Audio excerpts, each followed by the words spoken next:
ओम नमः शिवाय. चला आज आपण बनवणार आहोत ब्रेड पॅटीस.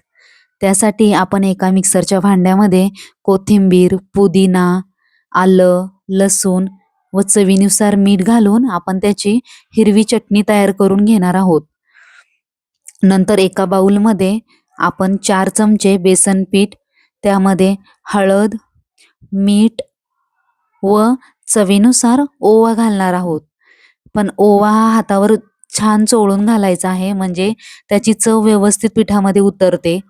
त्यानंतर गरजेप्रमाणे पाणी घालून ते व्यवस्थित पातळ करून घ्यायचंय. हे बघा, असं हे छान अशा प्रकारे पातळ करून घ्यायचंय मस्त. नंतर आपण बटाट्याचे सारण तयार करणार आहोत. त्यासाठी मी 4 उकडलेले बटाटे घेतलेले आहेत व त्यामध्ये धनेपूड, जिरेपूड, मीठ, हळद, चाट मसाला आणि गरजेनुसार लाल तिखट घातलेला आहे व ते स्मॅशरने व्यवस्थित छान एकजीव करून घ्यायचंय, बारीक करून घ्यायचंय. त्यानंतर एका ब्रेडच्या स्लाइसला आपण बनवलेली हिरवी चटणी लावायची व दुसऱ्या ब्रेडच्या स्लाइसला आपण बनवलेलं बटाट्याचं सारण लावायचं आहे व दोन्ही स्लाइस एकमेकांवर व्यवस्थित प्रेस करून ते मधून कट करायचे आहेत व अशा प्रकारे बघा हे 4 भाग करून घेतलेले आहेत एका स्लाइसचे.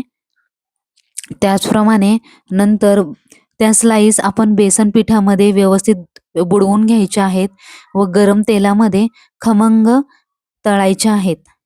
छान तळून घ्यायचे दोन्ही साइडने सोनेरी कलर येईपर्यंत.